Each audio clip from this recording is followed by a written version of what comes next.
Oyez, oyez. The Honorable, the Supreme Court of Texas. All persons having business before the Honorable, the Supreme Court of Texas are admonished to draw near and give their attention, for the court is now sitting. God save the state of Texas and this honorable court. Thank you. Be seated.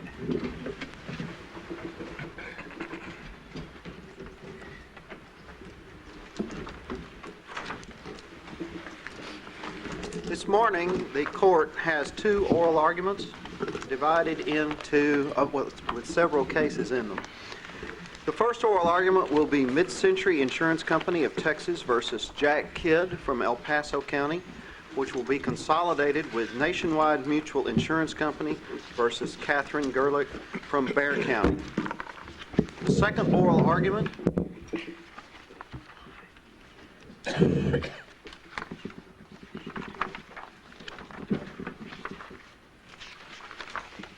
will be In Re Missouri Pacific Railroad Company doing business as Union Pacific Railroad Company. All of these are original mandamus proceedings. Consolidated with In Re Missouri Pacific Railroad Company doing business as Union Pacific Railroad Company. Consolidated with In Re Southern Pacific Transportation Company and Missouri Pacific Railroad Company doing business as Union Pacific Railroad Company. And In Re Union Pacific Railroad Company. In the first argument, we have allotted 30 minutes for each side to present argument, and in the second argument, 25 minutes for each side. This is a historic occasion for our court. The third time in the last 108 years that we've sat outside of Austin, and we're doing so pursuant to a constitutional amendment adopted by the voters at the last general election. The court is now ready to hear argument from petitioners in the first causes.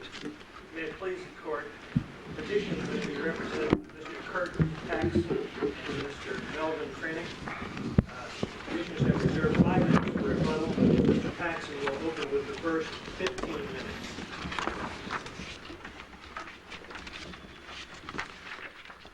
My name is Kurt Paxson from El Paso, Texas. The issue today is whether an insurance carrier is entitled to offset PIP payments against the UM benefits under your standard Texas personal auto policy. The source of the PIP credit is contract. The Texas Department of Insurance promulgated a standard contract of insurance for use in all 254 counties. The facts of our case are simple. The amount of actual damages was liquidated by jury verdict at $13,000 in the Kidd case. The amount of actual damages was within the UM policy limits.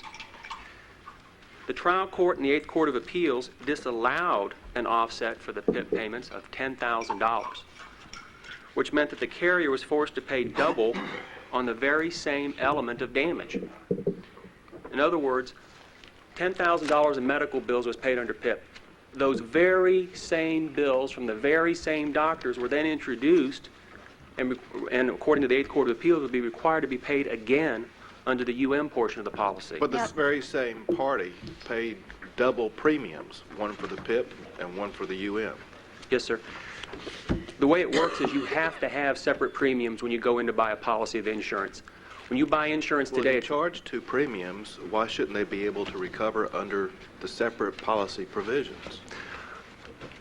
Well, you have to buy insurance on an a la carte basis. When you go in, you make a decision on whether you want to buy the coverage or not to buy the coverage. But when you pay the premiums, either in bulk or separately, you only get what you bargained for. Is it made clear to the purchasers of insurance that they may be buying something that they really don't need, or they may be paying for something that they may not be provided coverage for later because of circumstances like this? Or are the consumers left in the dark? Well, you can give somebody a policy of insurance, but you can't make them read it.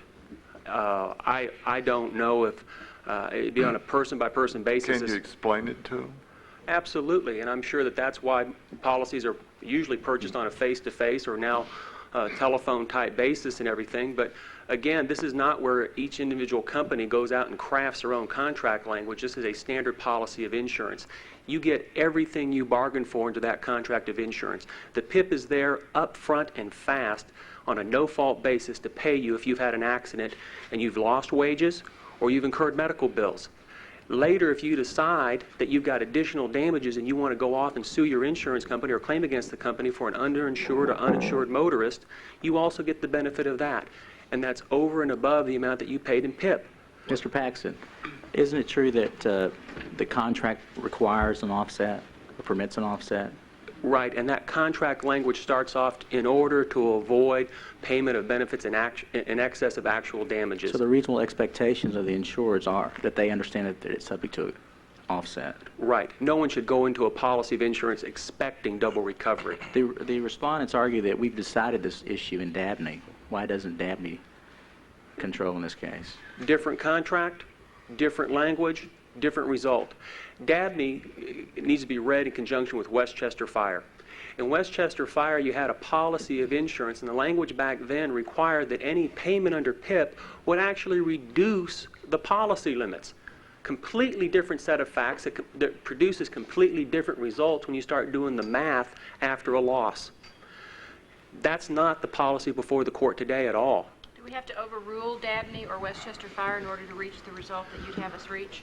No, hypothetically, if somebody brought a policy of insurance that had that type of language in it and had a Texas court interpret it under Texas law, that's still the rule.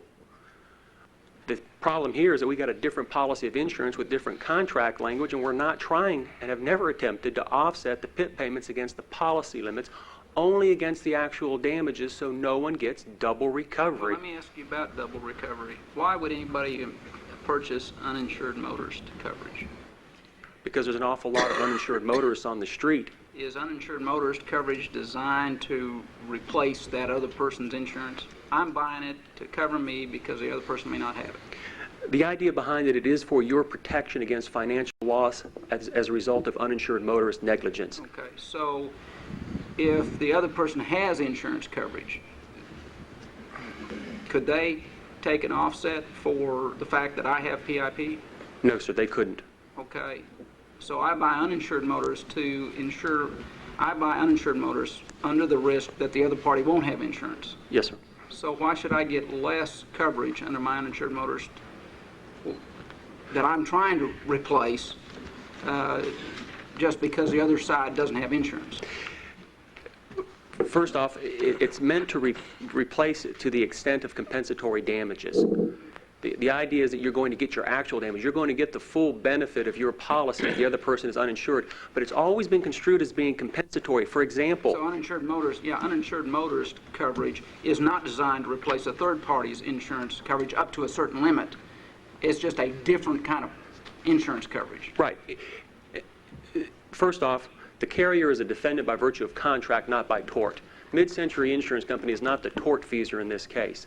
And so when you start looking at different rules of law like the collateral source rule, we're not the tortfeasor. We are a defendant by way of contract. Coverage has always been a compensatory vehicle. For example, the courts of appeals have consistently held that you don't get to recover punitive damages against your coverage. It's a compensatory. Aren't there cases that specifically say the purpose of the statute is to put the claimant in the same position they would be in as if they had been hit by an insured?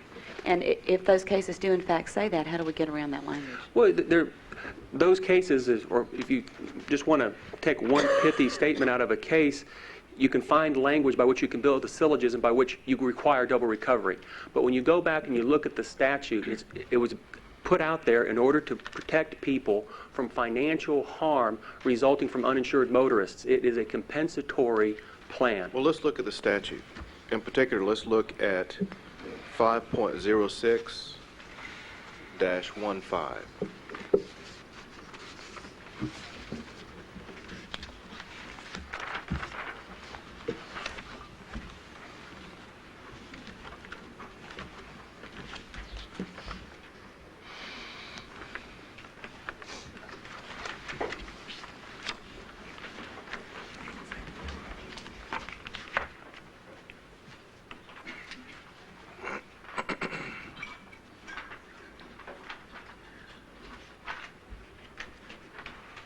Yes, sir.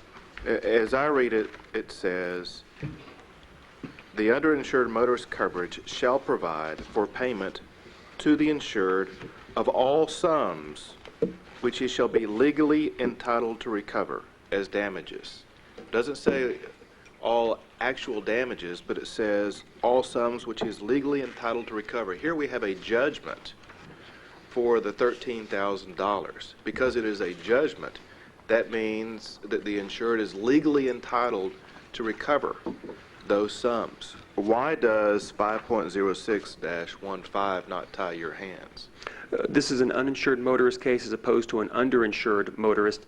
The underinsured motorist provision would talk, this is the offset for the other driver's liability coverage. In other words, you go out and you settle or get a verdict against the tortfeasor. This provision simply states that you go ahead and offset that amount against what you could recover against your underinsured motorist coverage. But it's not meant to go ahead and have the interplay between the policy provisions, which is what we're talking about in terms of you paid PIP under the same policy. There's nothing collateral about the source of payment here.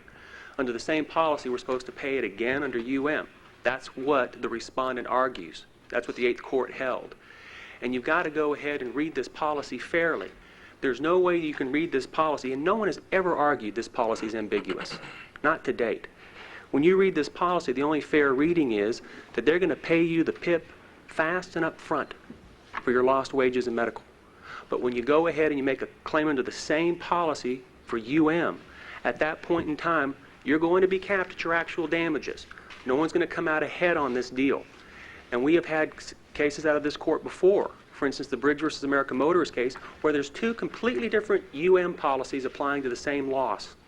The employee's personal policy and the employer's policy. And they've been harmonized, the two policies together, not to allow recovery of more than actual damages. We're not trying to short anybody. We're wanting to pay this man his actual damages as liquidated and found by the jury. But $13,000 in medical bills shouldn't require a payment of $23,000 under the policy of insurance. So the rule against double recovery is the rule that obtains here. There's three arguments that the respondents set forth against enforcement of the policy as written. Number one, that Dabney doesn't allow it. And again, Dabney is a different contract which meets with a different result. Number two, that the insurance code doesn't provide for it. Mr. Krennick is going to visit with you in just a little bit about the history of the statute and the legislative intent behind it. But one thing I do want to point out, one of the things that they like to key off of is the idea that there is a statutory provision in the liability section of the insurance code that's completely inapplicable here that limits a PIP credit to guests and passengers. Give you an example. You're riding in a car and the driver of your car is negligent. Well, because you're occupying a covered auto, you're entitled as a covered person to PIP benefits. Later, when you make a claim against the driver of that auto, that same carrier, now defending on the liability portion, would have a PIP credit. That provision demonstrates the strong public policy in favor of avoiding double recovery. But couldn't the legislature have added on this particular category of claimant as opposed to limiting it to just passengers and guests? It would have been unnecessary. The statutory provision was actually required because in that situation where you're going to go ahead and sue the driver of that car, the collateral source rule is applicable there. You're not a subscriber. You're not the insured under that policy of insurance. You're a third-party claimant against their insured in that context. To abrogate the collateral source rule, you needed a statutory provision, and that's where you see 5.5063H come in. In our situation, it's by virtue of contract. Mr. Paxson, I want to go back to the statute cited by Justice Abbott. I'm troubled by the term all sums. It seems to me that a party cannot contract in violation of the statute. Do you agree with that? Could you repeat that again? That a party cannot contract in violation of the statute. So even though the parties may contract to have an offset, that is not a valid provision if it's in violation of the statute, which requires recovery of all sums. What is the public policy argument for not allowing someone to recover all sums pursuant to this statute? Couple. First off, that statute is specifically dealing with underinsured motorist coverage, which is a completely different fact pattern than an uninsured motorist. The intent of this provision is to go ahead and make sure that you get an offset for the liability coverage of the tortfeasor. Whatever you're able to recover from the tortfeasor is offset against your underinsured motorist coverage. This provision when you look at it in the context of what they're trying to do, is actually an offset provision meant to avoid double recovery. That's the intent of this section. Secondly, in terms of public policy, there are separate premiums. One of the things that we know from the Ramos decision from the Texas Department of Insurance Commissioner is that right now we're paying less for UM and UIM because the PIP credit and offset is part of the rate-making process. The respondents are trying to get something that they didn't pay for. They're trying to change the contract. The contract was meant and rated on a specific actuarial basis. So the public policy behind it is trying to get something that you didn't pay for or contract for. Could you explain to me why then is there a separate premium charge for that particular coverage? And I've forgotten, is it required or is it voluntary coverage? PIP adheres to all contracts unless you reject it in writing. UM adheres to all contracts unless you reject it in writing. And a lot of people make a financial decision to reject it in writing. When you buy insurance today, it's on an a la carte basis. You can decide whether or not you want collision coverage. The thing you got to have is a liability coverage. You got to have 20/40 liability coverage in order to ride legally on the highways. Everything else is your option and your consumer decision. So the basic structure of the policy is it's all there and you back off by declining. Yes, sir. And so that's why they break out the premium. So you're not paying separate if you get the whole thing. Is that? You can't lump sum price it because there's a lot of decisions. You go through and pick and choose on an a la carte basis what you want in your insurance policy. So does that answer Judge Abbott's question of, well, aren't we paying for two separate things and shouldn't we get coverage rather than credits or offsets? This court has previously rejected the notion that payment of separate premiums results in automatic intra-policy stacking. That has not been the rule in Texas. And at this point in time, I'm going to turn it over to Mr. Mel Krenick.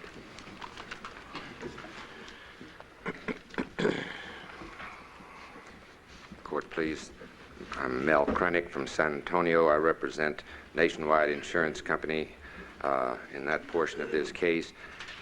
At the outset, I have to address one point in the San Antonio court's opinion. In the Gerlich case, and Appellee devotes, I think, 4 sentences of their brief to this, but it regards the disagreement among the members of the appellate court as to whether the parties had stipulated on the amount of damages in the case. The record will show that there was no disagreement between the parties. We filed a written stipulation. We all agreed, showing the total damages of Ms. Gerlich to have been $3,500. The judgment in the trial court says specifically actual damages $3,500. Nationwide had paid $2,200 in PIP benefits. There was no fact dispute in the trial court or in the Court of Appeals, and the fact question was not briefed. There was not a single question asked us in argument before the 3-judge panel that heard the case. When the opinion came down from the en banc panel, for the first time the court raised the fact issue or the possibility of a fact issue that maybe the $3,500 was not the total damages of Ms. Gerlich. One thing I don't understand, apparently you all agreed, you had a settlement agreement Yes, Your in Honor. which you agreed to pay $3,500. Yes, Your Honor. Why aren't you bound by that settlement agreement? You Well, agreed to pay $3,500. Yes. Why aren't you bound to pay $3,500 without any offset? Only subject to the PIP offset in the contract. We rely on the contract. It says we had previously paid $2,200 of PIP benefits. Does your settlement agreement say subject to PIP, or does it reference the PIP? It just says total settlement, $3,500, and we say, here's your $3,500 less the PIP offset, which we're entitled to under the But contract. you settled after you'd already made the PIP payment. Yes, Your Honor. I don't understand why you're not bound to pay an additional $3,500 under your settlement agreement. Well, it was all part of the agreed facts that we went up on to the trial court. The company said, we will settle. We will pay you your total damage, $3,500, but we get the PIP offset, so you only get $1,200 and some odd dollars. And the plaintiff said, we disagree with you. We think you owe us $3,500, but let's take it into court and have an agreed set of facts and take it on up to see if you're entitled to the offset. It was the court has to realize this is a very small amount of money. You agreed to disagree as part of your Yes, Your Honor, very clearly that. And the Kessler case cited in our brief, as far as the Court of Appeals opinion, says that in a case involving agreed facts, the only issue on appeal is whether the trial court properly applied the law to the agreed facts. And this case, the Gerlich case, is not fact-specific, and I think it was properly consolidated with the Kidd case for the court's consideration of the legal issues. The question of law before the court, and I hope I don't repeat anything that counsel has said, but the question of law is, should the PIP offset against total actual damages recoverable under the UM provisions of the standard Texas auto policy be held to be void and unenforceable so as to allow insureds to obtain a double recovery of their damages? How do you deal with the PIP statute itself? Article 5.06-3, Section C specifically says that you're required to pay these benefits without regard to any collateral source. Yes, Your Honor. How do you deal with that language? The PIP benefits are paid without regard to any collateral source, and they were in this case. Ms. Gerlich and Mr. Kidd both received full PIP benefits. No question. I was going to address that under legislative intent. But they received their full PIP benefits. When they made their UM claims, they received their full actual damages under the UM claim. Under their UM claim. What if they'd made a claim under the UM policy first? Would they be entitled to come back and get their PIP benefits in addition to the UM coverage? I can't think of a way that could happen, Your Honor. I guess it could. They're always entitled to their PIP benefits. That's the immediate, quick money, get them through the rough time money that has been described in some of the cases. If they make a UM claim first, it seems to me the company would say, are you going to make a PIP claim? If so, that'll be We're not deducted. telling you. We're claiming under our UM provision. We'll worry about PIP later. Yeah. Are they entitled to do that? I think the company would be able to say at that point, well, if you make a PIP claim later, it's going to be, you've already been paid for those damages, so it'll be deducted. But then what do you do about the collateral source language under the PIP statute? Well, the rule, to my knowledge, is that the collateral source rule does not apply if the source from which the primary benefit, or from which the benefits are sought, is not collateral to the primary source of benefits. It's all the same policy, in other words. The source is not collateral when you're obtaining PIP benefits and UM benefits. Let me ask you quickly about, you were getting ready to get into legislative intent. Yes, Your Honor. And there are cases that say the legislature's intent behind this statute is to put the claimant in the same position they would be in as if they had been hit by an insured. Do you share counsel's assessment that that language is pithy? I do, Your Honor, and the Brown opinion, one of the recent opinions upholding the PIP offset, addresses that. It says, and I don't think it's a valid argument to say, well, if they had been insured, then we would get a double recovery. As the Brown opinion says, we're talking apples and oranges here. We're talking a third-party claim if they were insured. We're talking first-party claim, contractual claim under the UM coverage. And the Brown case says over and over, it's different facts. It's not the same. You cannot compare these. So you think those cases were just wrong in stating that that was the legislature's intent? No, Your Honor. I think it's a good way to look at UM coverage from one standpoint and say, hey, it's just like this was liability coverage. But it's not the same when you get down to the nitty-gritty of what kind of a claim is it. When we first got these cases to defend back in the 70s, we didn't know what kind of cases they were, at least in San Antonio. We went under the adage, if it looks like a duck and acts like a duck. Well, these looked like liability claims, the UM claims. You tried them like a liability claim. I went in and defended numerous uninsured motorists as my clients, and the insurance company was kept as a silent defendant. We did that on motion.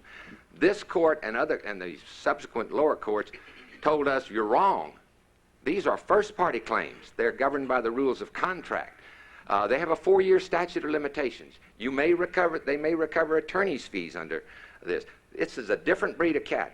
So it may look like liability, but it's not. And don't compare it. Don't handle them that way. Let me ask you a question, Mr. Crank.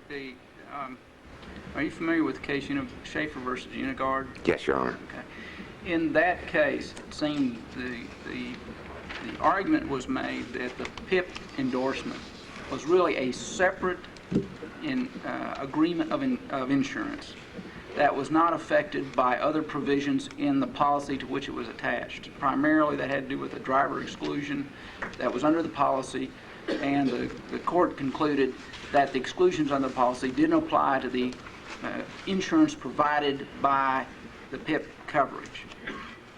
Now, I understand your argument saying that we have to remember this is a defendant by contract, not a defendant by tort. Yes, and sir. so the contract governs what responsibilities between the parties are based on a condition, which is that this driver who caused the accident was uninsured. But it seems to me you're arguing that there's a provision of the policy that affects the coverage by PIP. It's my understanding that the Unigard case said that the insurance company cannot limit the extent of PIP coverage by this exclusion, by saying this was an excluded driver, therefore the passengers don't have any PIP. It's excluded under the policy. And this court said you can't do that. That's limiting the extent of PIP coverage. The PIP offset doesn't limit or even affect the extent of PIP coverage. And as I said earlier, both Ms. Gerlich and Mr. Kidd received full PIP benefits. And it's our contention they've received full benefits. The only thing they complain about is that they didn't get some of them twice.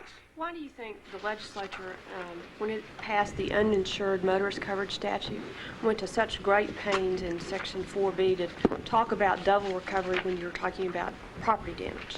Yes, Your Honor. And talked about when you've got two provisions of the policy and how that works, and finally says in no event shall you be entitled to recover twice. Why do you think they just did that with respect to property damage and didn't do that for personal injury? May I respond? The property damage offset, and that's what it is. It's an offset. Under collision damage, you can't make a double recovery. That was passed in 1979. That was an amendment in 1979. The PIP offset had been in the policy for several years at that time. And I think this is an excellent argument that legislative intent is shown against double recovery. The legislature said, we don't want them to have a double recovery under property damage, and we're going to amend the statute. They already don't have a double recovery because of the PIP offset.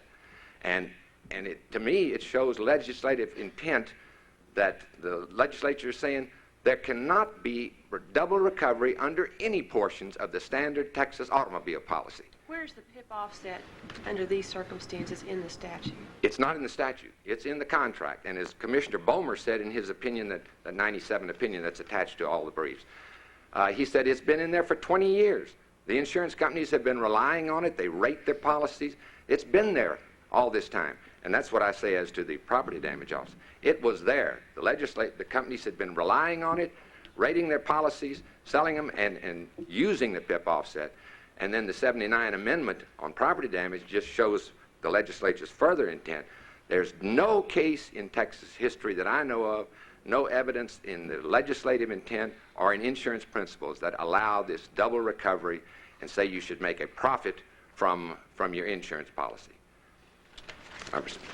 Any other questions?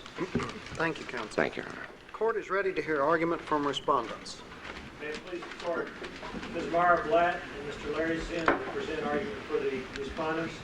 Ms. Blatt will open with the first 15 minutes.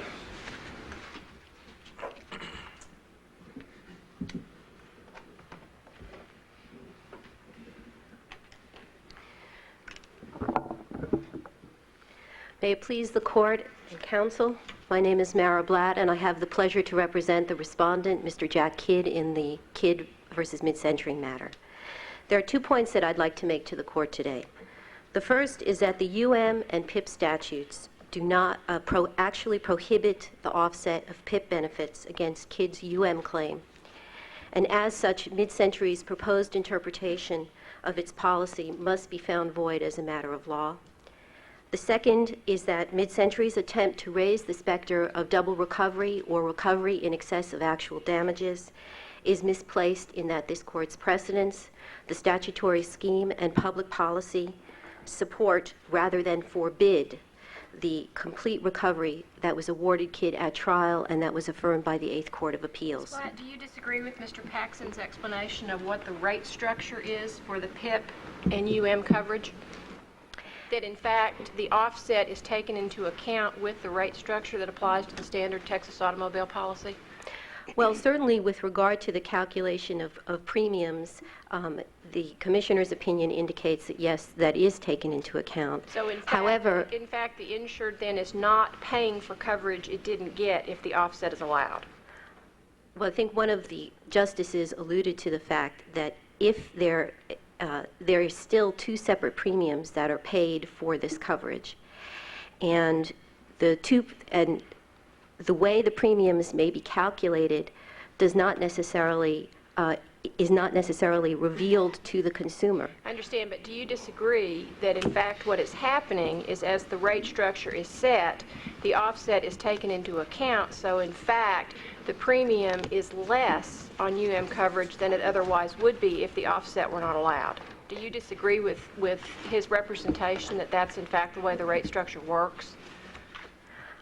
That was not an issue. We did not receive any evidence on that. It wasn't an issue that came up in our case. You don't know one way or the other? I don't know. And you don't know, in contrast to that in fact insureds are paying for full coverage without offset and then not getting that if an offset is allowed. You don't know the contrary either.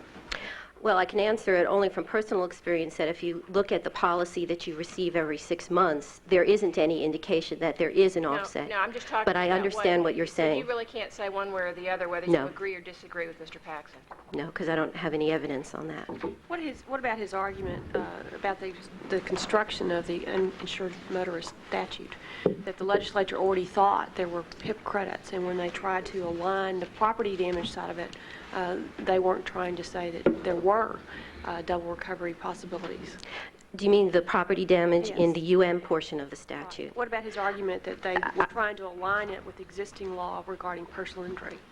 Well, I think it's precisely the opposite, actually, because the property damage portion of the statute was added in 1977, and what that showed was that, I'm sorry, let me just, okay.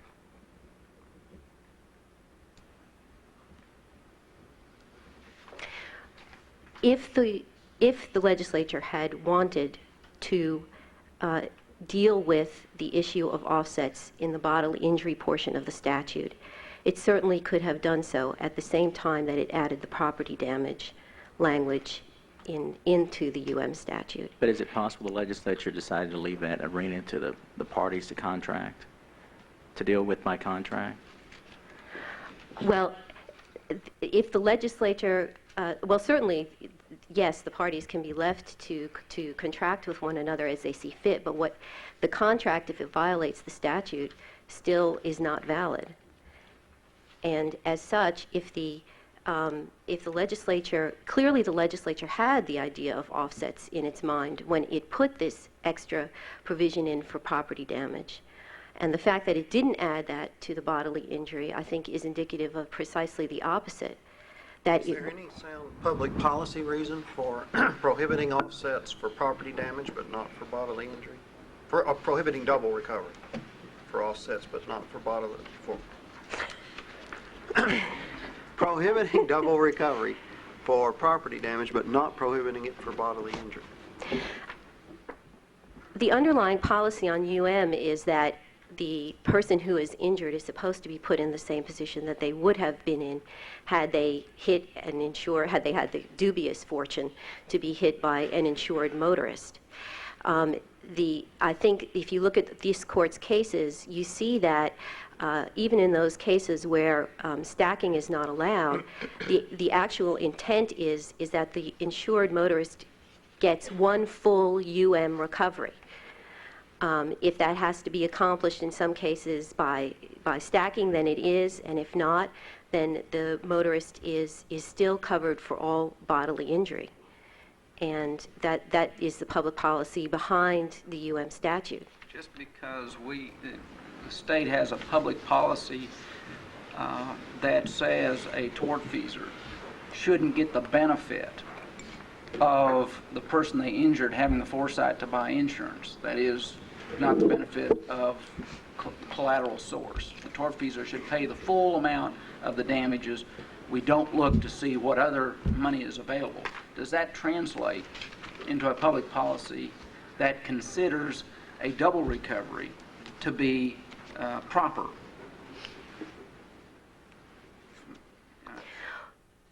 You understand my question? We're talking about, you're saying the public policy is for Mr. Kidd to get a full recovery. And in the tortfeasor context, the public policy would mean a double recovery. And I'm saying, is that necessarily equal? It seems to me once the policy that says the defendant shouldn't benefit, the defendant, the tortfeasor shouldn't benefit from the fact that Mr. Kidd got insurance. But that doesn't translate into the fact that Mr. Kidd ought to get a double recovery, because if this had been a third party, he would have.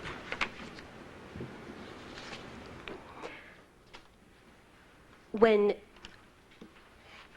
in the third-party situation, we don't even call that double recovery. We don't say that because Mr. Kidd would be entitled to his PIP in a third-party situation and could still recover his full $13,000 from the uninsured motorist, that we don't call that double recovery. We say that's how the statute works.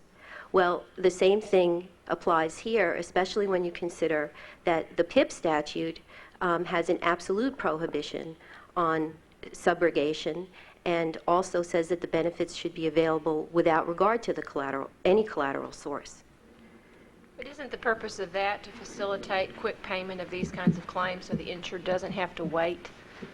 That is one purpose of PIP insurance, but on the other hand, if Mid-Century's interpretation is adopted here, in essence what we're doing is we're just taking with one hand, giving them quick benefits with one hand, and then taking them away. There is no, it's an illusion that there's a benefit there. Isn't it critical, though, to the analysis in this case that both of these claims are first-party insurance claims?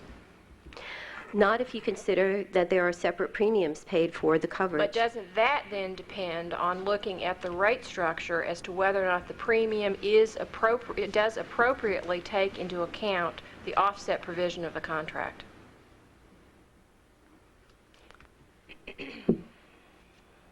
It does have implications for the rate structure. However,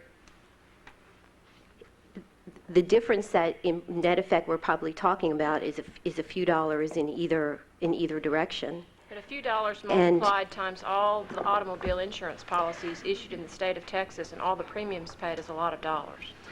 That's certainly true, but as an insured, I'd rather pay a few extra dollars and be assured that I get all of the coverage which I believed I was contracting for. And certainly in this case, there was evidence that Kidd was not advised of this offset provision at all. When you buy insurance, do you expect to buy insurance that will pay you more than what your loss is? Is that one of your expectations as a consumer? As a consumer, my expectation is that I get the benefit of the coverage that I pay for. And that again, goes back to the rate structure, doesn't it? Well, but again, the point here is that what we're calling double recovery in this other circumstance, the circumstance which is precisely designed to address, that is that you are put back in the position that you would have been in, that you are entitled to legally recover all sums that you have available to you. If that's the case, that's not double recovery, and that is my expectation under the policy. So even though I see that there is no difference between the fact that Kidd is making a claim, even though it's pursuant to his own policy, it's still pursuant to a separate coverage for which he paid premiums, and as opposed to... Do you agree, though, that your argument breaks down if, in fact, the rate structure takes into account the offset? Yes or no? No, because I think there are other public policy provisions that feed into the purpose of the two statutes, and the interaction of the two statutes is such that the offset should be prohibited. One question, you alluded to Mr. Kidd not being advised about the credit. Is it a correct statement that this is purely and simply a contract issue and not one for fraud, or that he was, quote, misled to his detriment, and therefore that's a ground for recovery, but we're just looking at a contract cause of action, pure and simple? No, this case needs to be resolved at the statutory level. And it is our contention that the statutes indicate that the policy provision should be voided. Thank you. If there are no further questions, I see that I'm out of... Oh, I'm sorry. Actually, you're not. I still actually do have time. I'd like to also talk, though, about the Dabney decision. The Dabney decision is on point with this case. The Dabney court specifically noted that the PIP coverage at issue in that case arose from the standard automobile insurance policy. The Commissioner's opinion, which has been offered by the other side in this case, indicates that that policy provision has been in effect since 1977. If Dabney was decided in 1982, and therefore the Dabney court did have the same provision in front of it. Let me ask you, what weight or deference do we give to an order or an opinion of the Commissioner here? In this case, this court requires, the Commissioner's opinion is not required to have any deference per se by this court. The only area in which deference has to be given by the court is if it's actually part of the rulemaking authority of the Commissioner. It's also clear that the Dabney case had precisely the same issue in front of it that's in front of the court today, which is whether or not a PIP credit can be given as an offset against benefits claimed. And for those reasons, the Dabney opinion is essentially on point with this case. I'd like to return, however, to the statute and the fact that the legislature's choice of language with regard to 5.064B, which is the property damage provision of the statute, again, comports with this court's holdings that the insured is still entitled to the one full coverage recovery pursuant to one limit in each one of those cases. I would also point out that in this court's 1978 Unigard decision and in the 1982 Dabney decision, this court held that the exclusions that are contained in Section E of the PIP statute were the only exclusions that were permitted under the PIP statute. And indeed, 4 years later in Dabney, this court also held that there was no offset of PIP benefits against coverage. The point here is that if the legislature had intended that there would be a PIP an offset allowed, certainly Dabney and Unigard would have been red flags to the legislature to then go back and reformulate the statute so that such an offset provision could be included in the PIP statute. That was not done, and those cases still stand. And that is, I think, further support for the conclusion that the legislative scheme under PIP does not allow an offset to be taken. Did the insured in Dabney recover more than the amount of the full damages? Or was the net effect and the result of the case that, in fact, it was compensation for the extent of the damages and not beyond? We don't know that from the language of the Dabney case, but what we do know about Dabney is that it was a case like this one. It was not an excess damages case. This was a case where the damages of the plaintiffs were within the limits of the policy itself. But you don't know one way or the other whether or not the insured in that case recovered more than the actual loss? No. I see my time is up. Thank you for your attention. Any other questions? Thank you.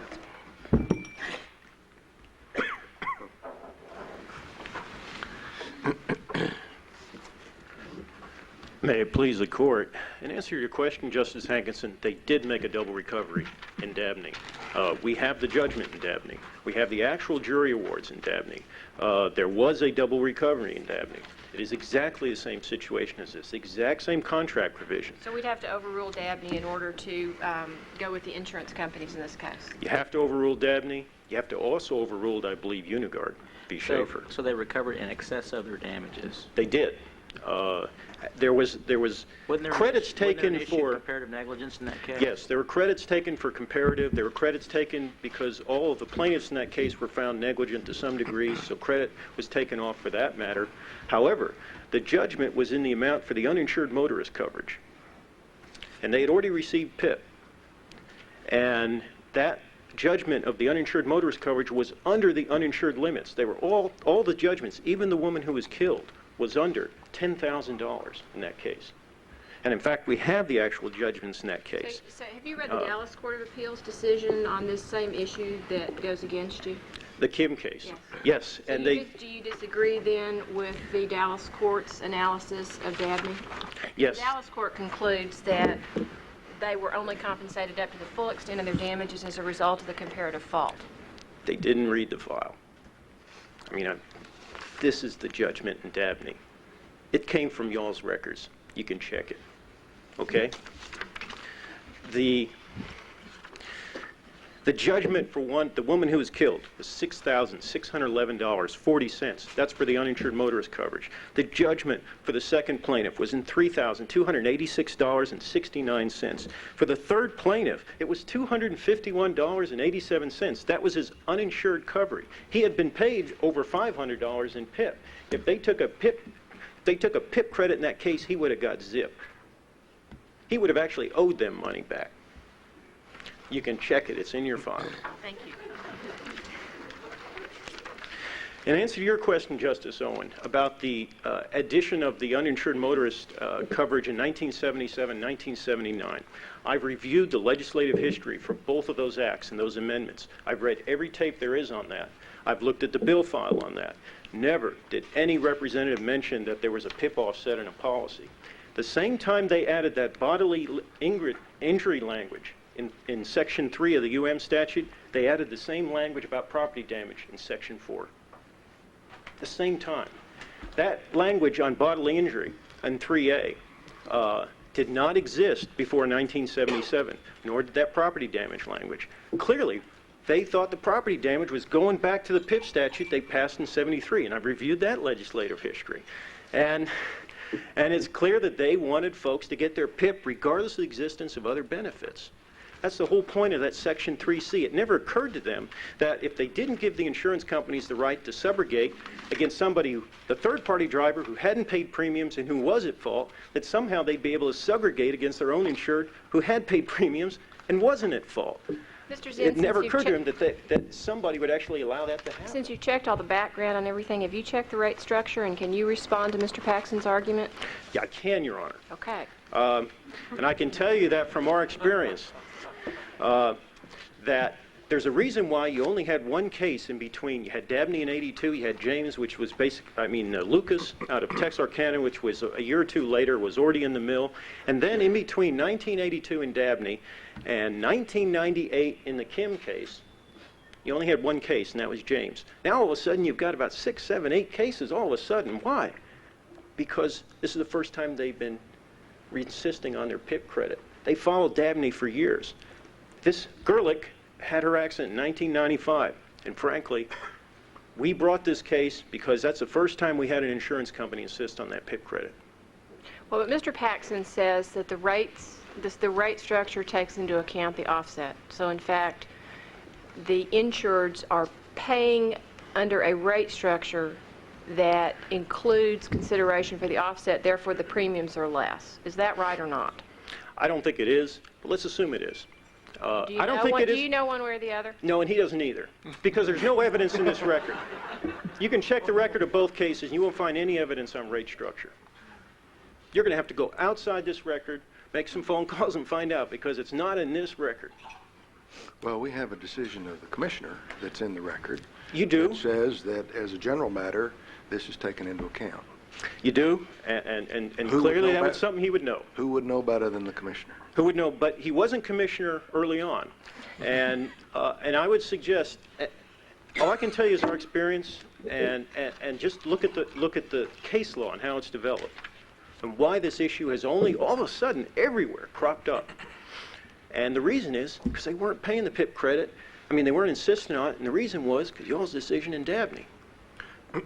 They were following it. How long has the language been in the policy about? According to the Commissioner, it's been in since 1977. The accident in Dabney occurred September 1st, 1978. Y'all decided that case in 1982. This is the exact same provision. It's the exact same situation. Folks are making a double recovery off their UM and their PIP. It is factually indistinguishable. Is there some sort of general waiver of contract provisions if people just don't enforce a contract provision from time to time over the years? Yes. Have you ever known an insurance company just not do it? I mean, they're going to insist on it, on everything. They're going to play it by the book. Well, again, we have no evidence in this record either that they're not offsetting with the PIP. I would That's true. anticipate that they're going to stand up here and tell us that for That's years true. they have been offsetting. And that is true. It is not in the record either way. There's no evidence as to rate structure. You can look at the record and see there's only one case basically in between Dabney and Kim in a period of 16 years, 18 years, and that was James. And now you've got how many cases? Just sort of in the middle around the state. So your argument really is that this offset is in the contract, but it's either against public policy, so it ought to be out of the contract, or I guess that's it. Well, it's public policy. It's written in the statute. When the legislature passed both the UM and PIP statutes, they made a pact with the people of Texas. They said, you got to buy this coverage. This is mandatory. Unless you go to the trouble of rejecting this coverage in writing, it's going to be in your policy, and you got to pay for it. And in return, they made a deal. Okay, we're going to force you to buy this coverage, but doggone it, we're going to make sure you get it. This is statutory coverage. This isn't contractual coverage. These coverages are determined by a statute. And for years, this court rigorously defended that public policy. And the legislature made this deal with the people. They said, you can't get this coverage. PIP. I mean, I understand that you get this $2,500, whatever the limit is, and you can't lose that. That's yours. Now, you can go out here and buy some other policy. You can buy hospitalization. You could buy uninsured motorist, underinsured motorist. You can buy that policy over there. Now, that policy could have a provision of offsets and credits. Now, I mean, is there a public policy that says the insurance company can't, with respect to its own insurer, not contract for offsets and credits, or one half their damages, or 3/4 of their damages? They can't on the PIP credit, because think about it. Folks aren't getting PIP benefits. There's a reason why I call it PIP credit, because they're getting a credit in the exact amount of the PIP that's been paid. It's like an advance in a lawsuit. A lawyer makes an advance to a client early on for a quick payment to help them through troubled times, and then when the case settles, lawyer takes the advance out of his final settlement. It's exactly what's going on here. These aren't PIP benefits that are being paid. These are PIP advances that are being paid. Do you think in the future, if things don't work out for you here, and the case goes the other way, that parties will first file a UM claim and then go back and seek the double recovery by then filing the PIP claim? They might, and I'm sure the insurance companies will take it out somewhere at the end of the game. But I guess what I'm asking is that legally workable for a party, and is it going to be likely that will occur? I don't know if it's likely, but in the end, it just becomes a semantic shell game. I mean, where are your benefits? Here, their benefits are here, and then bang, they're gone later on. I mean, that's what's going to happen. People are going to pay a PIP premium. Mrs. Gerlich paid a PIP premium in this case. If she had never paid a PIP premium, she's going to recover the same amount in UM benefits, total recovery, than she would have if she'd paid the premium. And think about this, that...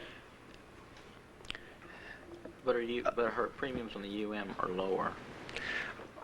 I don't know if they are or not, and that record hasn't been developed. We have the commissioner's opinion, and that's really all we've got on that. But our premiums also go to property damage. It just so happens she didn't have property damage in this case. Well, actually, I think she did, but it wasn't if they paid that. But my point is you're paying a premium not just for personal injury coverage under coverage. It's also Right. for property damage coverage. Well, but there are separate premiums for that. In fact, if you look at the transcript on page 21, there's a deck sheet, and it's not very readable, but you'll see the list of the premiums for all the different coverages, and it's you get a different premium for the property damage than you do from the bodily. Can you elect to I get think you do. just for personal injury as opposed to the whole thing? I thought when you got you got the whole ball of wax. You don't divide it between personal injury and property damage. You can. You can reject just property. You can just get property damage or just reject that. Those are separate. Bodily injury and property damage are separate. You can reject either. A question earlier asked, was there any reason, public policy reason, why double recovery of property damages should be prohibited by the legislature, but not double recovery of personal injury damage? And the answer is yes. Because when they added that provision in 77, they had the PIP statute out there, which dealt with bodily injury recoveries. And they didn't want you to lose your PIP benefits, because if they had put that in there, you would have lost, they would have been entitled to this credit. But they didn't want you because they wanted that PIP to be paid. That's mandatory, no fault. Benefits paid without regard to the existence of other benefits. That's what Why they shouldn't intended. you get the same property benefits? Pardon? Why shouldn't you get the same property damage benefits?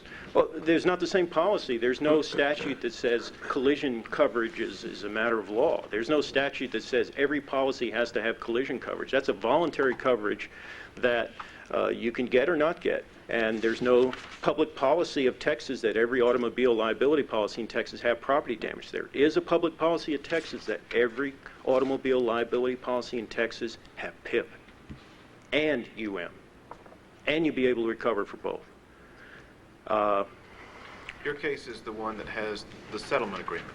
Yes. Do you concede that, notwithstanding that settlement agreement, that the other side has the right to go ahead and appeal and contest this particular issue?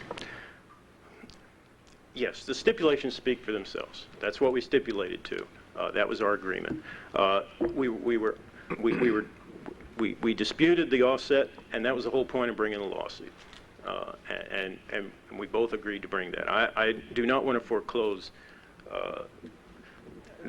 their at least ability to appeal that on that ground, because we didn't have I don't think we had a written settlement agreement. It was an oral agreement. We've got this agreement.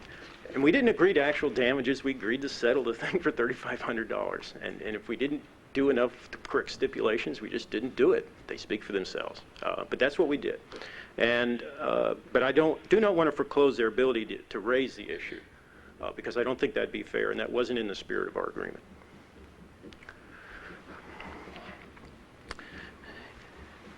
In the short time I've had, I want to speak to some of the court's prior cases. You know, every time y'all dealt with the issue in Ranzow and Briggs, and then in Westchester Fire, and then in Dabney, and then also in Strassner, you've always left, at the end of that case, you've always left the plaintiff, the consumer, in the same position they would have been if the third-party driver had liability insurance. You don't think that language is pithy? I don't think it's pithy at all. I think it's comforting.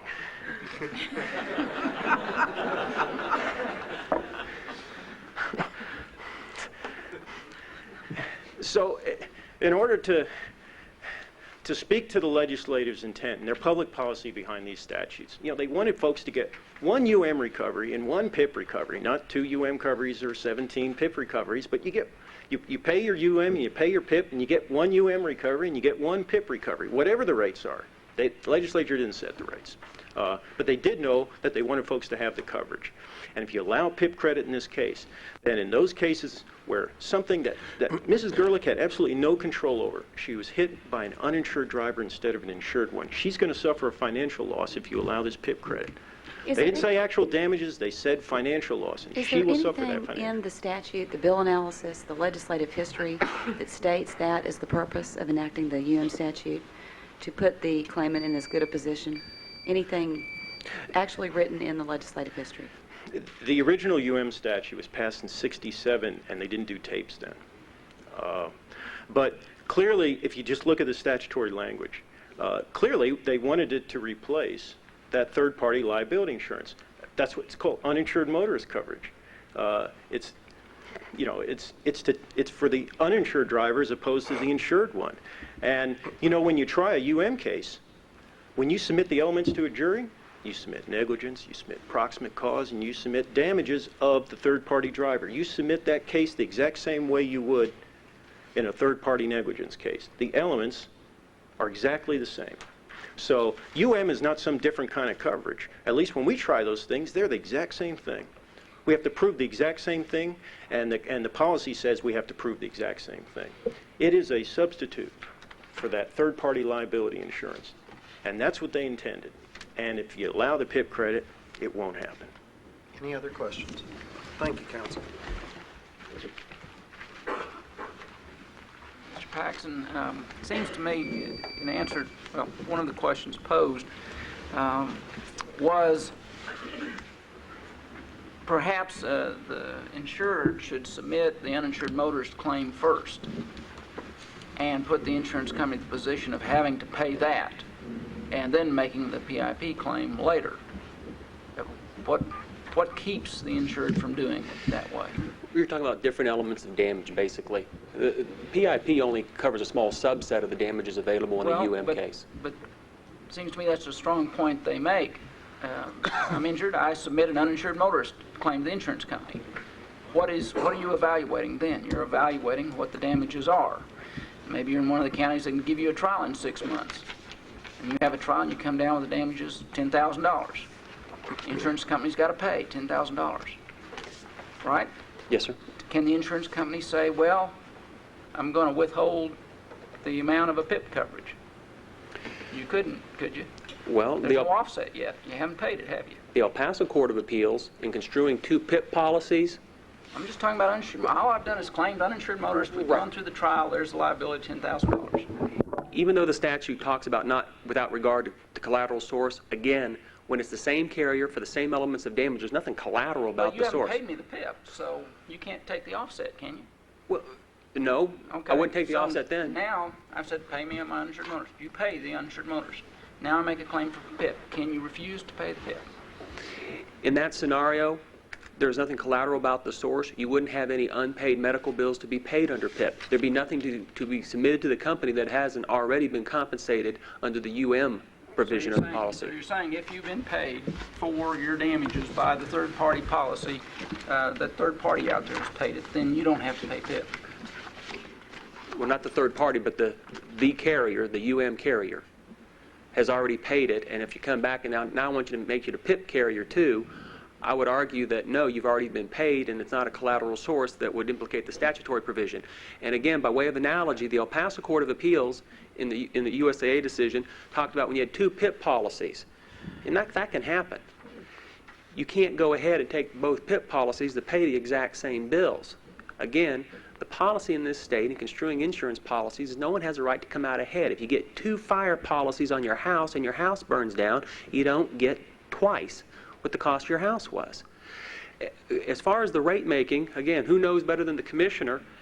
Well, let's just talk about that for a second. Are you contending that the insurance industry can change a statute by restructuring its rates? Absolutely not. What difference does it make how they've structured their premiums? Aren't we supposed to look at the statute without regard to what the insurance industry thinks the statute says? Justice, the notion was that somebody was paying for something they weren't getting. And the response is they're getting exactly what they paid for because they paid less for you. What has that got to do with the statute? Nothing. Thank you. When you look at the statute, I can agree that there is nothing specifically in black letters in the Vernons that says I get a PIP credit when somebody comes in and wants to collect benefits. Then if it's not in the statute, how can it be in the policy? Because the policy, the Texas Department of Insurance has great discretion in writing a policy. As long as it's not inconsistent with or repugnant to the statute, it can be in there. The statute also... Would you respond to your opponent's argument that it is repugnant to the statute? There's nothing in the statute that says you can't take a credit for PIP. There's just no such language. again, they have great discretion in writing the policy, and there's a lot of things in the statute that says these are essential ingredients. You can't write a policy without these ingredients. But it's not meant to be an exhaustive list of ingredients. The policy is not written by the legislature, it's written by the TDI. If this were an underinsured situation, under Section 5 says you pay all, and you only get a credit from the underinsured policy. Are you saying it's different depending on whether you're underinsured as opposed to uninsured? No, ma'am. I'm saying you have to read the policy, you have to read the statute as a whole. That specific provision doesn't exist in a vacuum. That provision is an offset provision that says you pay all, and it says what offset you get. It doesn't give you an offset for PIP. in an underinsured motorist context, they're saying you absolutely positively get the offset for the other guy's recovery. And it says beyond that you get all. But again, taken as a whole, when you start looking at the entire statute, there's nothing in there that would be violated or repugnant to that statute when you say you're going to take a PIP credit. Well, Mr. Zinn says, though, that the purpose in the statute of having the coverage and what the legislature was trying to do was to create the equivalent of the third-party liability insurance, and therefore to allow the offset. You have to treat it the same way. And to allow the offset then is repugnant to the statute because it would be treating the coverage differently. The actual bill that passed the legislature says that it's to protect Texans from financial loss. It's the intent and purpose of this act to provide a means of protecting the conscientious and thoughtful motorist against such loss, which refers to financial loss, which goes back to actual damages. We talk about pithy language. The Houston 14th Court said coverage is mandated by law with the stated purpose of relieving innocent motorists of actual losses.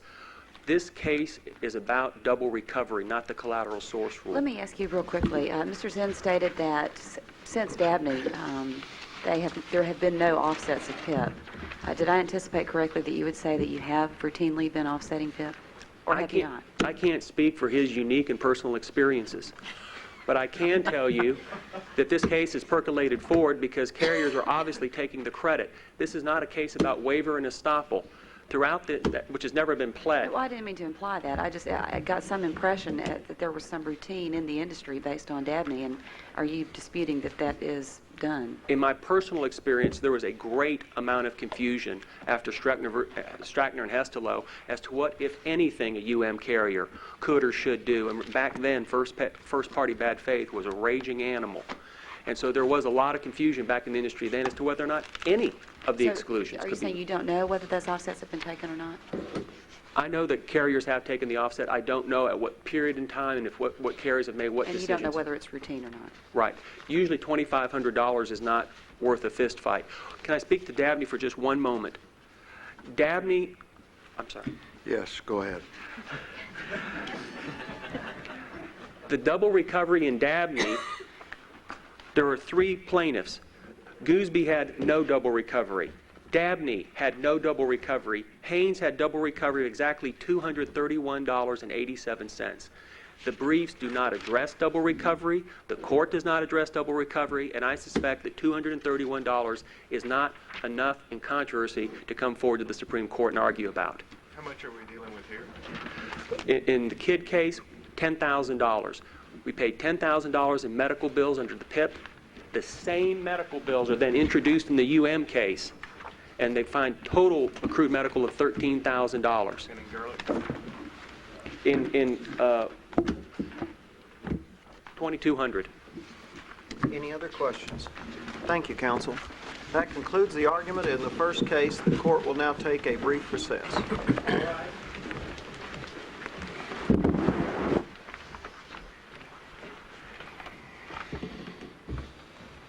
Thank you. Be seated.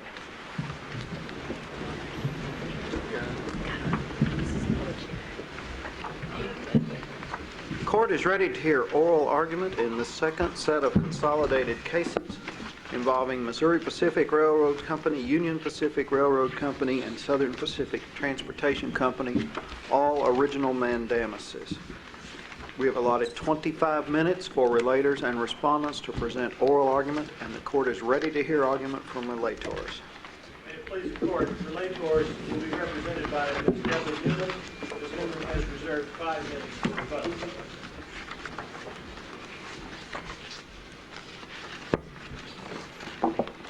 May it please the court, good morning. I'm Deborah Newman, representing the railroads in this case, and I would like to basically present what the issue is. As the courts know, there are six trial court decisions involved, and the issue is whether the trial courts abused discretion in denying the railroad in its motion to transfer venue from Jefferson County for 3 cases and Tarrant County for 3 cases, pursuant to the mandatory venue provisions of Section 15.018 of the Texas Civil Practice and Remedies Code for lawsuits brought under the Federal Employers Liability Act. And in order to set the scenario, what I'd like to do is refer the court to bench exhibit number 1, and if I might just hold up a larger version of that for a moment, I would like to show the court that what we have here are 6 lawsuits. The 3 lawsuits set in Tarrant County are in yellow boxes. The 3 lawsuits set in Jefferson County are in the red boxes. And as you can see from this chart, none of the plaintiffs most of the plaintiffs live outside Texas, and all of the plaintiffs were injured outside Texas. We have Oklahoma, Louisiana, New Mexico, and Louisiana again.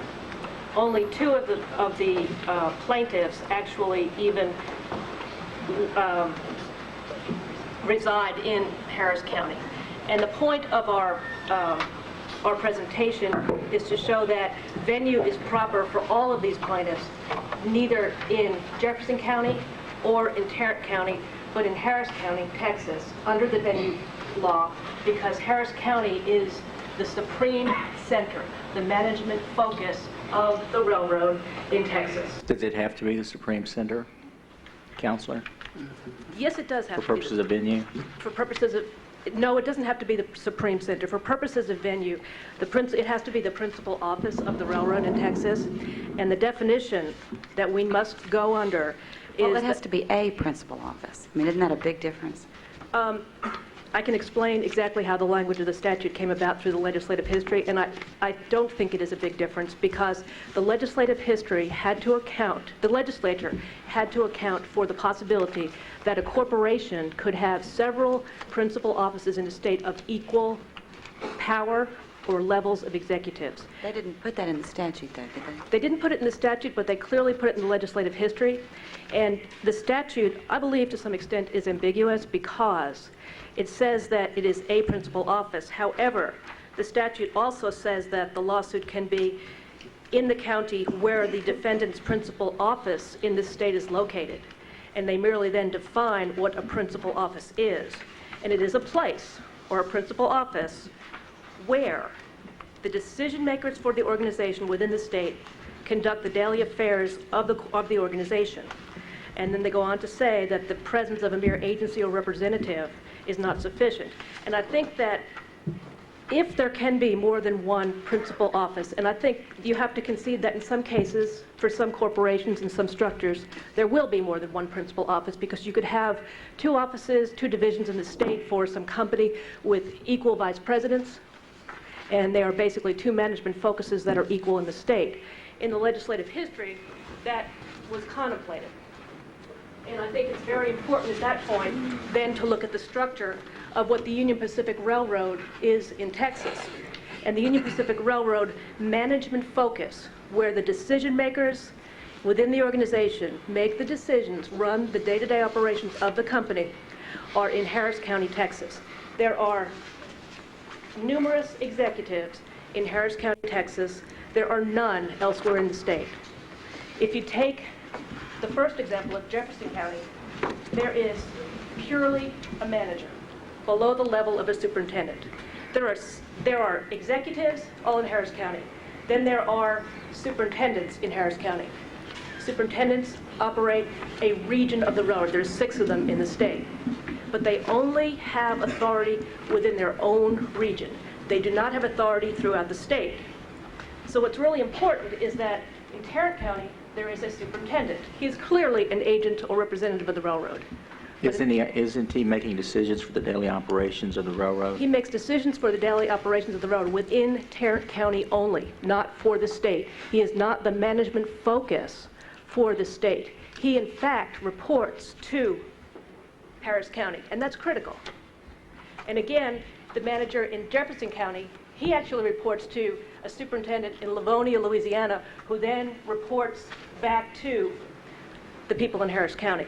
So everybody with some authority to make decisions has to report back to the real authority for the state, for the railroad in the state of Texas, which is located in Harris County, Texas. What if the state of Texas were divided in two and you had a comparable office out in Potter County in the Panhandle to the one in Harris County? How would the statute operate under your interpretation of it? I believe there would be two principal offices of the railroad if the level of management focus, if the quantity and level of management focus was the same. However, if there were a chief executive officer in one place and a vice president in another place, under our scenario of the statute, the place with the highest ranking, or the president, would be the principal office. Given your interpretation of the statute, what is the burden once the venue facts have been controverted, the burden of proof to show principal place of business by the plaintiff to maintain it in the county that they chose to sue?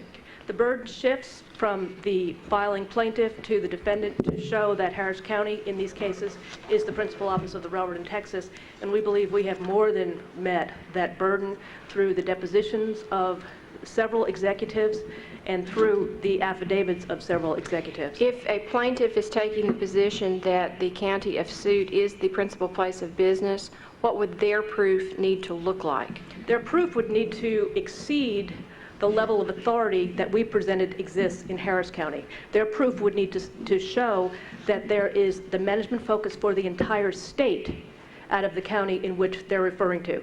Because under the scenario that they're trying to promote, there would be venue for the railroad in so many places in Texas. And the legislature, in trying to limit venue, which was clearly the legislative intent when this venue statute was rewritten, did not contemplate in any of the legislative history for many places throughout the state. I guess my question is, because of the use of the word principal in the statute, does it infer some sort of qualitative difference in terms of the proof as compared to what we're used to under the venue statute? For example, if you were to show the place where the cause of action, the county where the cause of action accrued, you would show where the car wreck occurred or whatever, and so it's one type of fact. Right. Principal seems to connote some comparison, as opposed to not just the county of suit, but also how it compares with what may be occurring elsewhere in the state.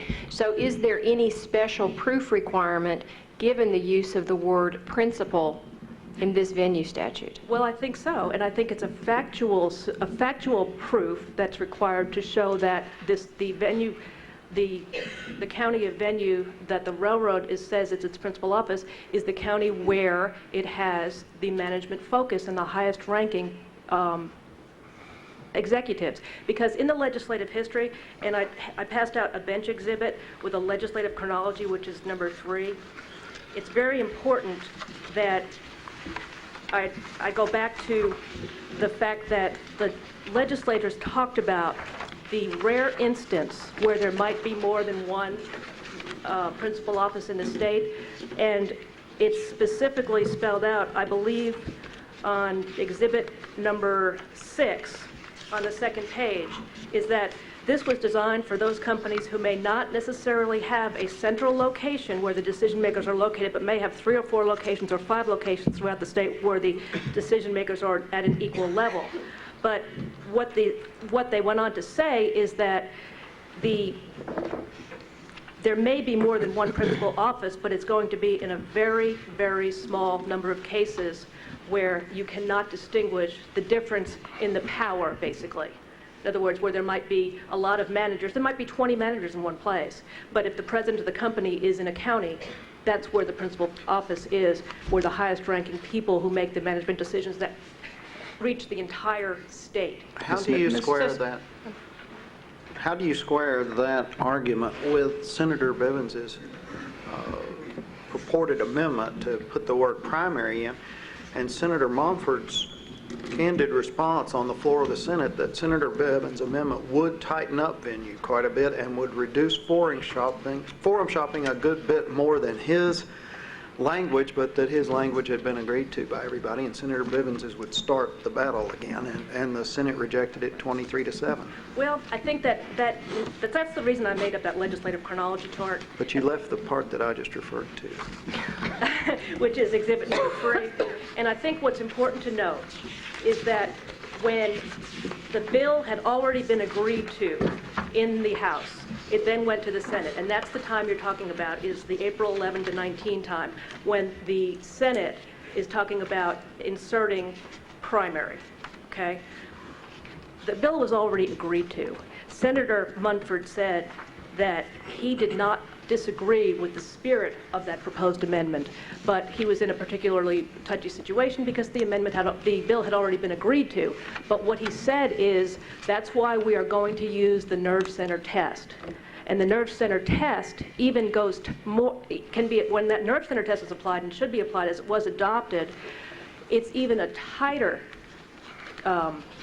situation. In other words, how could it be tighter than what you're telling us, which is Oh, that you only can have one county in the state unless there's 2 or more counties with equal management power? Oh, I mean tighter than if you just had a primary decision maker. For what you're arguing this language says, it doesn't seem to me that Senator Bivens' amendment would have tightened that up at all. You know, I don't think it would have either, and I think we'd be here anyway. But I think he responded to not putting in the word primary by saying, basically, we don't need it. We have the nerve center test, and the nerve center test is going to dictate that the focus, the management focus, where the high-level executives run the day-to-day affairs Well, of the he company, said it was more than an are agent, located. and it was more than just having a franchisee. And he said, quote, if you want to tighten up the bill even more, vote with Senator Bivens. He did. But then what happened was they were trying to make sure they had more than an agency representative, so it went back into the House, and the House added the sentence, the mere presence of an agency or representative does not establish a principal office, and I think that elevates it right there. We have clearly stepped away from the agency or representative, which is arguably what exists in Beaumont and clearly what exists in Tarrant County.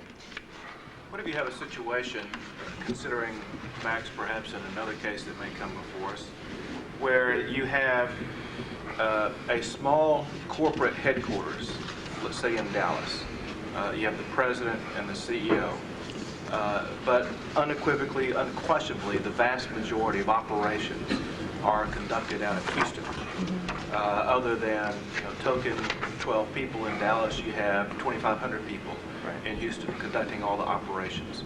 How would you categorize that? Well, under the nerve center test, the highest ranking official would be where the venue would lie because they rejected the operations test. The operations test would apply, and that's one of the things that they tried to do in Jefferson County was say, well, the operations are here or whatever. Well, Houston would win the operations test, but we don't believe that's the right test anyway. The nerve center test was the one that was adopted, so regardless of where the operations were, if there were plants all over the state that had hundreds or thousands of people working, if the corporate officers ran it out of County X would be where the primary, the principal office of the company would be. What if the decision that was the basis of the cause of action occurred in the county where the major operations were? Do we need, the legislature inserted the phrase decision makers, and I'm trying to see whether or not we need to focus on that and try to define what does that mean. Well, they tried to make a rational relationship between decisions that affected, or decisions that would actually have any bearing on perhaps the incident that occurred, okay? But the plaintiff has 2 other choices of venue. It need not go to the primary location, the principal office of a company. It can sue where it occurred, the witnesses are there. It can sue where the plaintiff resided at the time, and those places may or may not have a definite connection to decisions either. Okay, so if we have 2 equal regional offices, say one for administration and a headquarters for operations, and someone is injured as a result of a decision made at the regional office for operations, venue is still appropriate in the regional office for administration? Well, the FELA statute contemplates the personal injury, and I don't know how to answer the scenario that you're presenting, but I can answer it in the personal injury context, which is what applies in my cases. And basically, if the decision or action or inaction was in a certain place, that would be where the accident occurred, and the plaintiff would have a right to sue there. But would the plaintiff have the right to sue in the regional office where the administration? No, the plaintiff would have the right to sue in the place where the decision makers conduct the daily affairs of the company in the state. And even though they're equal rank?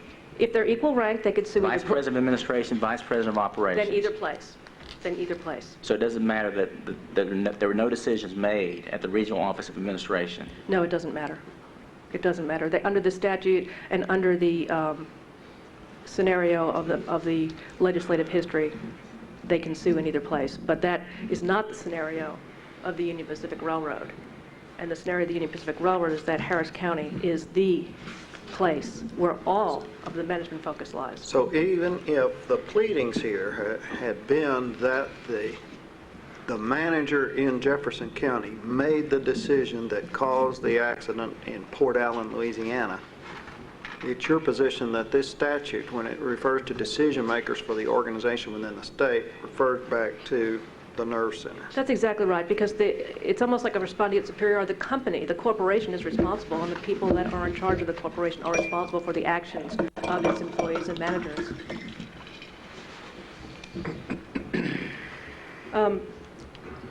I think that... Ms. Newman, this is and your point is it's a relative thing. We have to look at the particular business, not the function that's performed, to determine this principal issue. That's exactly right. If Harris County, Houston didn't exist, and all you had was 3 superintendents in the state, then a principal place of business would be where the superintendent was, because that's the major decision maker in the state. Exactly.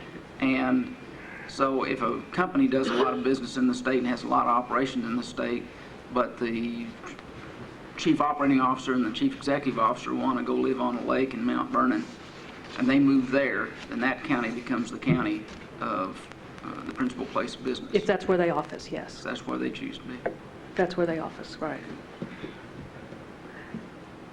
So I think if you look at the chronology of the legislative history, I think the fact that principal office did not have primary before it is basically a red herring. Principal office is a principal office, whether it's a primary principal office or a sub-primary principal office, we'd still be here talking about it. And that's why Senator Bivens, Senator Monfort suggested and adopted the nerve center test to have some guidance for the courts to know that the nerve center is where the corporation radiates out to its constituent parts in a state, and from which its officers, of which all of them, all the executives are in Harris County, direct, control, and coordinate all activities without regard to locale and in furtherance of the corporate objective. And we are certainly not saying that people that work for the railroad at all levels cannot make decisions, but that's not the definition of decision maker in the statute or as contemplated by the legislature. Okay, I want to make sure I understand this. You're talking about the location where the decisions are made statewide for the organization or regional-wide for the organization? Yes, and it's not to say that someone couldn't be traveling somewhere and make a decision while they're in a different county, just like this court can't say that it's not in Austin, although it's now sitting here in Tarrant County today. It's where the base is, where the chief operation is. Luckily, we don't have a state income tax, but if we had a state income tax, we would have to file it from our base of operations. The railroads would have to file it out of Harris County, because that's the county where its chief executives are in the state, the highest ranking executives who make the decisions that run the railroad in the state of Texas.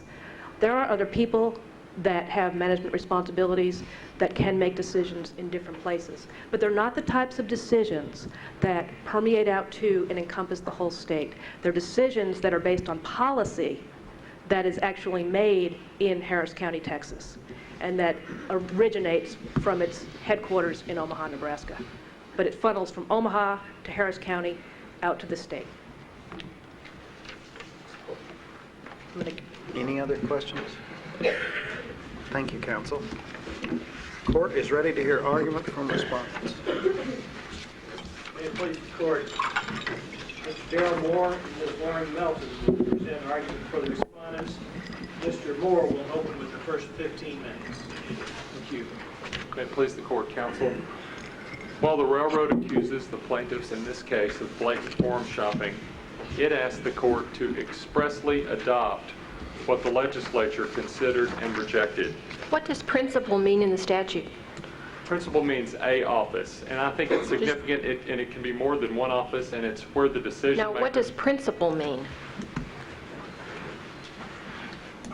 What is the common meaning of the word principal? Wouldn't we need to look to that? Someone who has the authority to act on behalf of the corporation. Just the common meaning. Does that not connotate chief or some relative principal?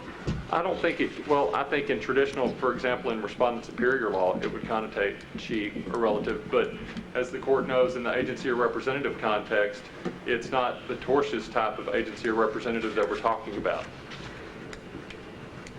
Let me ask again then, when you look at the statute, not looking at the definitional section, but just the use of the word principal in the statute, what does that mean?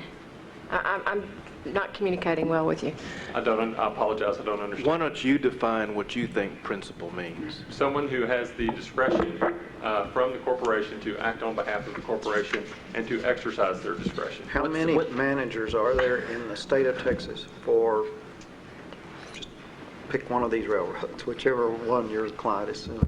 We don't know on the record before us how many managers are in the entire state of Texas. We know that there are 4 managers in Jefferson County, a manager of train operations, which in this case, that manager has the ability to bind and act on behalf of the corporation, on behalf of the railroad. And it's significant to look to the record in this case because while the railroad argues that nobody in Jefferson County can make any decisions that affect anything outside Jefferson County immediately, Jerry Swain is the manager of train operations in Jefferson County, and he makes decisions on a daily basis, according to the testimony of Merrick Walton, the Solicitor General, that extend all the way into Louisiana because his territory extends into Louisiana. So certainly he can make decisions that affect not just Jefferson County, but can affect another state. So the proposition that it can't is just not correct. Is there any concept incorporated in this amendment to the venue statute that requires consideration of the relative authority of one office as compared to another? No, Your Honor, there's not. So all a plaintiff need do is go in and show someone at a particular level in the corporation's authority, and that's sufficient? I think that's correct. If the plaintiff demonstrates that there is a decision maker, that's in this case the definition of principal, someone who can bind the corporation and has discretion to act on behalf of the corporation, that's sufficient. I don't think that the court can engage, the trial court can engage in the balancing test if there's somebody that's more primary than not. For example, the railroad takes the position that it can only be the executives or the officers of the corporation. The railroad concedes, by the way, at oral argument at the trial court level that a superintendent is a decision maker. They make serious policy considerations on behalf of the railroad. And Solicitor General Walton testified in his deposition that it really starts even lower than that. The decision makers start at the management level. Under your theory then, if you had a company that had multiple stores or offices throughout the state, for example, let's say Walmart, and let's say that Walmart did not deal with franchisees, under your theory then, every town that had a Walmart would be a potential venue for them. I don't believe so, Your Honor, and this is why. The Walmart, for example, if we use your analogy of a Walmart manager, somebody who manages a Walmart store that is directly employed by Walmart, while he or she may make decisions that are regarding the daily affairs of the operation of Walmart, that is consistent with what the railroad is arguing. They don't make any decisions that affect anything outside of their immediate control. For example, if they shut down a Walmart in Fort Worth, Texas, it will not affect another Fort Worth Walmart, and it won't affect a Walmart anywhere else. So it just doesn't extend beyond that. The railroad is unique in this instance because a railroad manager can make a decision that affects people even outside the state and certainly outside the region. So I think that's what's the distinguishing characteristic of what makes the railroad unique, and which exemplifies that what we're arguing is not that the court hold that this is a Jiffy Lube bill, so somebody can go in and sue a Walmart or sue a Jiffy Lube. That's not what the plaintiffs are asking. But if they have the ability to bind the corporation and they're more than an agent or representative, and I think on this record they're more than an agent or representative because it's so different than the Ruiz case, then they have the ability to act, to bind the corporation under the statute, and venue is proper for that reason. When the legislature was dealing specifically with railroads in the FELA venue provision, which we all know deals with railroads, it didn't say a county in which there is a principal office. It said the county, didn't it? That's correct, Justice Owen. But also in the specific FELA statute under 15018, the principal office is defined in 15001 of the definition section of the venue statute. So I think we have to take the general definition of principal office and construe it with the principal office in 15018. I think that they have to be read together. And I think the legislative history in this case is so significant, especially with regard to the nerve center test and what the principal office means. If the court looks at the legislative history, when Senator Montford was addressing the Senate Executive Development Committee on April the 11th, he actually said they cannot work out a bill, so we've come up with a bill. And the bill was the principal office. And that is the instance where he said, in this bill, we've adopted the nerve center test. There has to be a nexus between the act or the event or the entity. But then, if the court will look closely at the history, and this is critical, he stopped and said, we think we're about to work something out. If we could take an hour-and-a-half break and go outside, I think we're about 3 words away from having a consensus on this bill. And he came back in an hour-and-a-half to the committee, and they had changed the 3 words, and one of those words was, it went from the principal office to a principal office. And that's significant because when they changed from the principal office to a principal office, they disregarded the nerve center test. And if they hadn't done so, it would render the bill meaningless because Senator Bivens proposed exactly what the railroad is arguing in this case. Well, from changing, Senator Montford said on the floor that from changing from the to a, this is what he meant. It should apply to a very small number of businesses whose organizational structure is such that their presence in perhaps 2 or 3 counties is equally as strong. That's correct, Justice Sexton. That can't be said of the railroad here. Well, he went further, though, and he said where there's a strong presence. And then Representative Duncan, when he was debating House Bill 6, said there could be 3 or 4 or 5. We don't know. And Senator Montford said there could be 2 or 3. But they both said it's going to have to be on a case-by-case basis. But he also said equally as strong, so he just misspoke there. Well, I think he said equally as strong, and then he went further, I think, in his comments and said a strong presence. I think Beaumont is a strong presence. I also think well, it's not equally as strong. I don't think equally has to be identical, though. I don't think, for example, that because Harris County has demonstrated that there are more decision makers, perhaps, then the only way they can have another principal office in Texas is if they have another office that's equally as strong. And I think the railroad has conceded that because in open court, when the railroad conceded that there are 6 solicitors and the 6 solicitors are decision makers and they make serious policy decisions for the railroad, if those 6 solicitors, superintendents are spread out to 6 different counties, then there could be 6 principal offices under the railroad's own admission. Well, I'm not sure how much weight to give these words, as you may know, but surely it can't be said that Jefferson and Tarrant County have equally as strong railroad offices as Harris County in this case, or do you think it can be? I think that on the record before the court, it doesn't appear that there's as strong of a presence, but it makes me want to address something that I think is also critical, and that's the standard of review in this.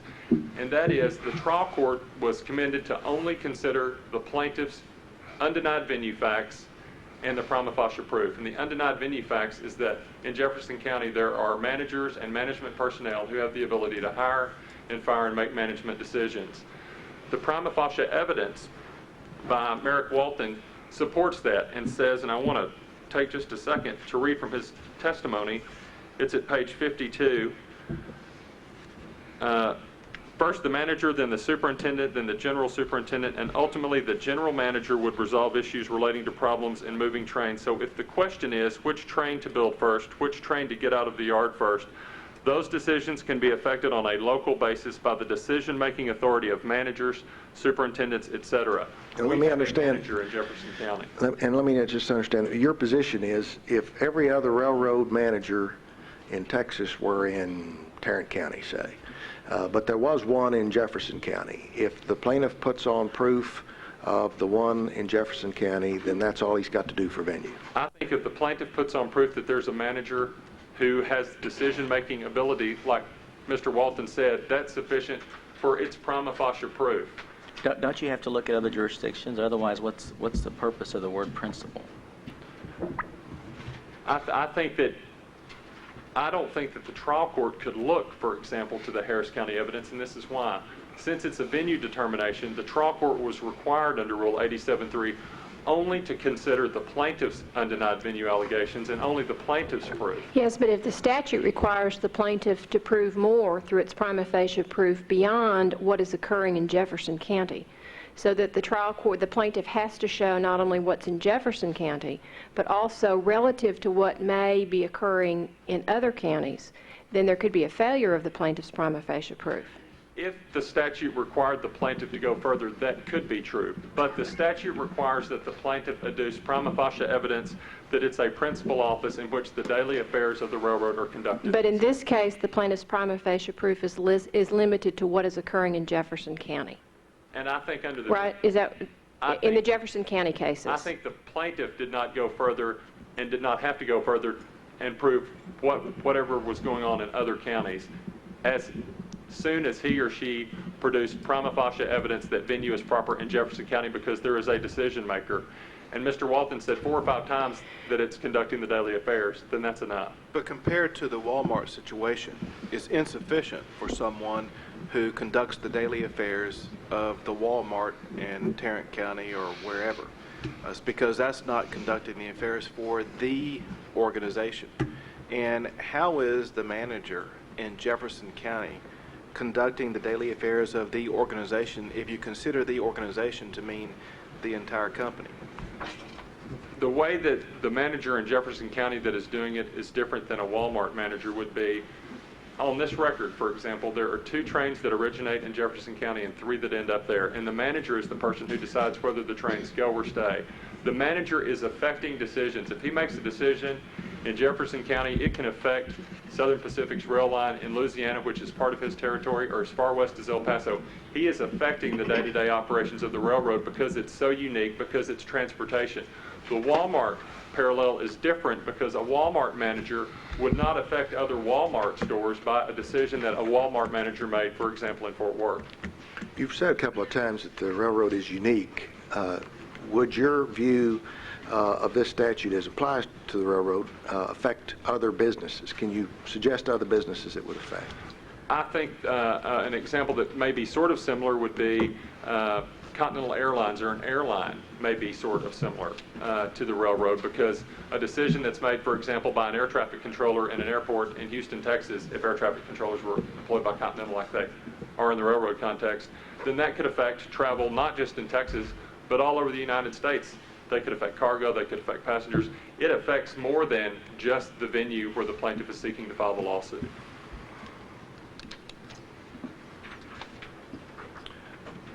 I also want to address one thing briefly with regard to the standard of review, and that is the railroad has contended that the burden of proof shifts, and I think because they did not change the burden of proof under the venue statute for the plaintiffs in this case, the burden never shifted after the railroad alleged that Harris County is also a proper venue for the plaintiff to come and adduce additional evidence. The plaintiff's proof in this case demonstrated compliance with 87.3, that there is a principal office, that there is a decision maker in Jefferson County, and then at that point the inquiry ended. It would have been an abuse of the trial court's discretion under the Wilson case to do anything other than retain the case on the court's docket. Mr. Moore, let me ask you, you say this in the Ruiz case, the result of the Ruiz case was to say that you have to have a place where you're doing business, and you have to have someone with the discretion to do business on the part of the company. And it seems to me that's the result of the Ruiz case. If we accept your understanding of what principal means here, then this statute is nothing more than a codification of the Ruiz case. No, I think it's more than that, because they actually picked up the language from Ruiz and they said it has to be more than a mere agency or representative. And if we go back so it only has to be a place where they do business, and there's a person there who can make a decision that is a corporate type of decision. essentially it's the result in Ruiz. That's what this statute produces. I think that it's more than the reason, and this is why. I think when you look at the legislative history, Senator Bivens wanted it to be the primary decision makers, and they said no. Agency or representative, they knew about Ruiz, and they said no. So it's somewhere between primary decision maker and a mere agency or representative. And they said a principal office is anywhere where a decision maker conducts the daily affairs, and a mere agency or representative. So we know that it's somewhere in the middle. But how did Ruiz define agency or representative? Ruiz defined agency as someone with a more or less permanent presence in the county, and a representative as someone who had the discretion to bind. And I think that that's significant in this case. The definition isn't just codified into the statute, and the Ruiz facts were so different. They had 5 permanent employees. It was Conoco, and they were just monitoring oil wells that went through, with one production foreman who came in and out and was not there on a full-time basis. He had limited discretion, which is so different than this case where the managers have the ability to stop, start trains in effect outside their jurisdiction. Thank you. I can see that my time is up, and if the court doesn't have any more questions, I will Anything continue the further? remainder. Thank you, counsel. Thank you.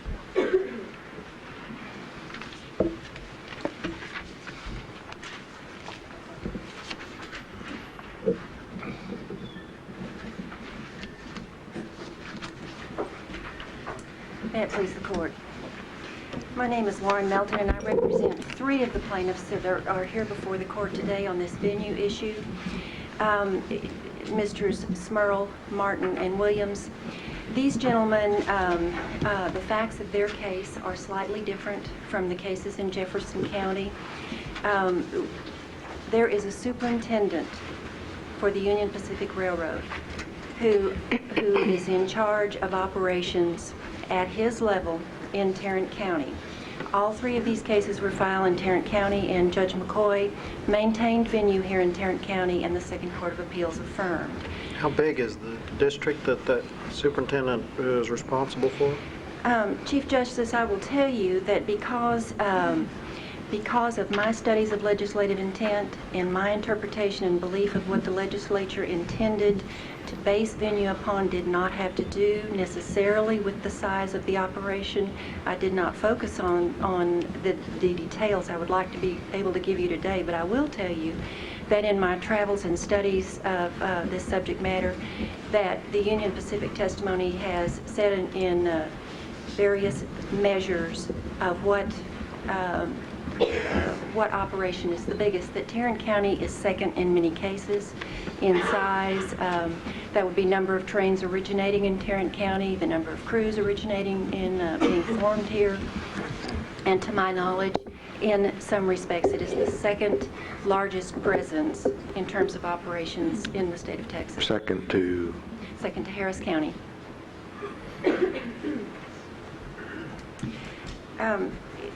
Your Honor, is there any evidence about whether their final decision-making authority resides in Tarrant County? Are there any decisions that the superintendent can make that can't be overridden by Harris County decision-makers? Well, I agree with my co-counsel that the railroad is unique, for instance, as to Judge Abbott's example of Walmart, in that this is by nature a transient business. There is testimony that the business of the Union Pacific Railroad is to operate trains, and we know, and trains move. There are many decisions that, for instance, Joe Whalen, the superintendent here in Tarrant County, makes on a daily basis that he has full authority to make that have to do with the movement of trains that are irreversible, one event at a time. Also, we have testimony as the railroad conceded in open court is that serious policy and operational decisions are made by superintendents as recently as in the Union Pacific's petition for writ of mandamus to this very court. Also stated that serious policy and operational decisions are made by superintendents at the superintendent level and above. Can y'all put some adjectives on that, but give us some factual examples. Factual example would be whether to run a train or not, and I believe that there are 19 trains that originate on a daily basis in Tarrant County, And the superintendent, Mr. Whalen, here in Tarrant County, has the full authority to decide whether that train runs or not, whether the crew that it is staffed with is appropriate, whether the train is loaded. Are you saying that no one in Harris County can override that authority? Certainly can be overridden, but Mr. Whalen is not required to contact Harris County for decisions at this level. In the same question I asked Mr. Moore, if interpreting it the way you interpret the statute, you do business in the county and you have a person who can exercise discretion on behalf of the company, how is then what is the difference between this statute and the result achieved in the Ruiz case?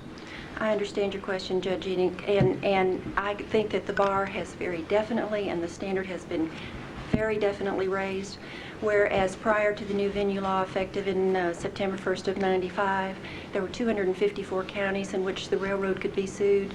Now, on the basis of the facts that I'm advocating today, there would be, if the superintendent is the lowest level of decision maker in the railroad that would qualify a county as proper venue for a suit against the Union Pacific Railroad, there would be 4 counties in the state of Texas. So how do we determine? I mean, we've already said in Ruiz this person has to exercise some decision-making authority for the company. Right. You say the statute has raised the bar to some other level. Yes. Well, what is that? I mean, what kind of decision does this person have to make it a principal office, as opposed to simply exercising a decision that is discretionary, binds the company, and they do business here? Well, I must agree. Judge Enoch, we were at somewhat of a loss ourselves, and we relied upon testimony of the executive officers of the Union Pacific Railroad to help us understand what the railroad itself considered to be serious policy and operational decisions. There is testimony. So your rule would be it'd be a serious policy decision? That's the standard? If this person has a serious policy decision-making role, that makes it principal office? We may well use the words of the railroad, yes, sir, and say serious policy and operational decisions. When the railroad first started exploring the meaning of the new venue law, they began, in particular, the 2 general solicitors, who are attorneys and are not connected in any way, shape, or form, and I'll address you very briefly. To my exhibit, this is an organizational chart that I drew up myself. I asked the railroad for an organizational chart. They said they didn't have one. So I took the testimonies of the general solicitor of the railroad, and all of this is substantiated by his very own words, and what you'll see is that most of these lines going from the various managers in the railroad go straight up to Omaha, Nebraska, which of course is the nerve center of the railroad, being a foreign corporation. The testimony of Merrick Walton, and where we were trying to get through all of these questions, is who are the people in the state of Texas that make the decisions that you consider to be conducting the daily affairs of the railroad. If there are 4 offices in Texas that have superintendents, yes, ma'am, how many counties are comparable to Jefferson County in that the top level person is a manager? I have no answer to that question. Are there a lot of counties? Do we have any idea if there are a lot of counties or 1 or 2? I do not. I represent plaintiffs that have filed cases in Tarrant, and I focused my attention on the issue of whether a superintendent would qualify. And back to the beginning, when these general solicitors began to make their case for choosing the venue for them as a defendant and only being sued in Harris County, among the decision makers that they listed, and I mean consistently, they have not backed off from this, they have consistently listed from superintendents on up as general policy, making important policy and operational decisions. My belief that the legislative intent was that there be a level of authority higher than agent or representative, significantly higher. And I repeat that what I am proposing here today is that at the very least, these 254 counties where agency and representative exposed the Union Pacific Railroad to lawsuits be raised significantly to where the presence of a superintendent in 4 counties in the state of Texas would qualify that office as an office, a principal office of the Union Pacific Railroad. And you ask me, what activities, what decisions do they make that we as a court can use as a go-by? Go ahead, you can answer the question. Thank you.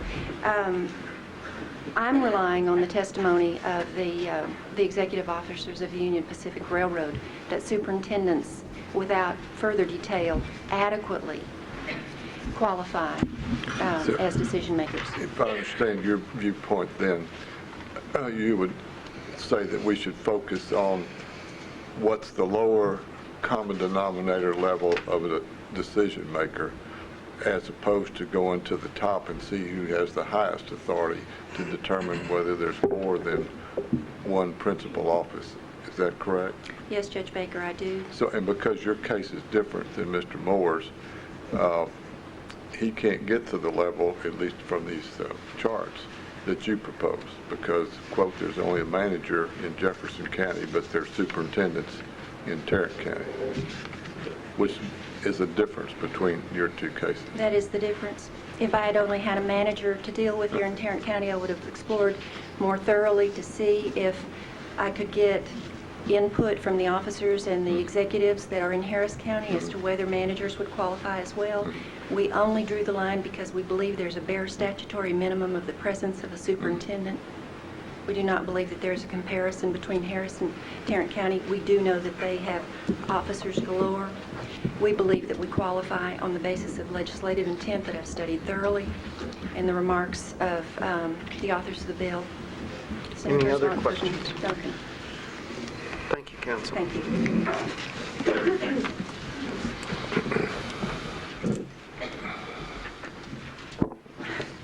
In response to the proof about making decisions, I think what's critical here is that to focus on the Tarrant County superintendent. The Tarrant County superintendent proof in the record is very, very clear. And he says, I get my directions from Houston. He cannot move a train under his own authority. He must have help or authority. This applies within and beyond the Fort Worth Service Unit. So certainly, if this superintendent is testifying and signing affidavits that he cannot move trains under his own authority but must derive that authority from Houston, it is clear that the decision makers whose decisions radiate to the entire state are those decision makers to whom superintendents report, and under them to whom managers report. You do agree we can't resolve any disputed facts at the mandamus level of venue determination? I don't believe there is a dispute on this fact, Your Honor. How many counties have managers? Do you know? It's not in the record, Your Honor, but there are many, many counties that have managers. I couldn't give you a number, but I would guess, in representing the railroad for 12 years, about 50. Which counties have superintendents? Fort Worth, Bexar County, Houston has 4, and I think Longview, Texas has 1 at this point. Sometimes they move around. The corporate headquarters don't move around, but the superintendents are frequently moved. So just to reiterate, I think the facts in the record basically are undisputed because there is no one has disputed Mr. Whelan's testimony, and he has basically said that Hanley's decisions, and Hanley, again, is that general manager in Houston, the highest ranking executive under the vice president of transportation for the whole southern region, and he derives his authority from there. He certainly doesn't have to call him up to ask if he can sneeze or make a small decision, but he does have to have policies within which he has a framework of following the policies for the railroad. If the superintendent in Tarrant County had the authority to move a train, as you put it, would that be sufficient? I don't believe it would. Or not? Because it's not making a policy that radiates out to the entire state. He still has to operate within the framework of policies set forth in Harris County by the executives and the managers, the general managers, and the general superintendents to whom he reports. How long has this manager been in Tarrant County if these jobs move around? He has been, there's been a manager. Yes, how long has there been a manager? He's been a long time. Superintendent. A long time, many years. Ms. Newman, let me ask you, a possible explanation of the difference between the principal office and a principal office may be the difference between looking for the pinnacle of the pyramid and some minimum standard of decision making, which produces a multi-headed thing. So the argument being that since it's no longer the principal place of business, it can't be just Houston, because there could be more than one principal place of business in Texas. So maybe what was happening is we no longer focus on the top.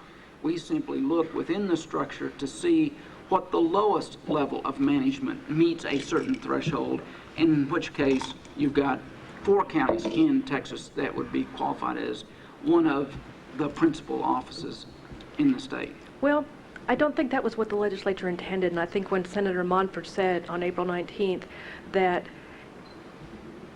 businesses that have more than one, in referring to a business that may have more than one principal office, I believe it applies to a very small number of businesses whose organizational structure is such that their presence in perhaps 2 or 3 counties is equally as strong, and thus they may have a principal office in each of those counties. So I think it was clearly contemplated, and the whole statute, the whole amendment to the venue statute was to limit and to be able to determine through very simple discovery where a principal office is located. I think if we start opening the door to the types of decisions someone may make ad hoc on a day that might affect a lot of people in Texas, we're going to go right back to the agency and representative standard, which is specifically prohibited in the statute that we're here talking about today. Do I understand your basic position then is where the other 2 facets of venue are not present, that the railroad can only be sued in Harris County in Texas? The way the railroad is structured in Texas at this time, the answer to that would be yes. So there's only one principal office, the principal office here then? Yes, sir. Any other questions? Thank you, counsel. That concludes the argument in the second cause and concludes the arguments at the court sitting today in Fort Worth. We are very pleased to have had the opportunity to make this visit, which is still a historic one for us as we begin operating under the new constitutional provision that allows occasional travel. And the marshal will now adjourn the court. Please rise. Oyez, oyez, oyez. The Honorable the Supreme Court of Texas now stands adjourned.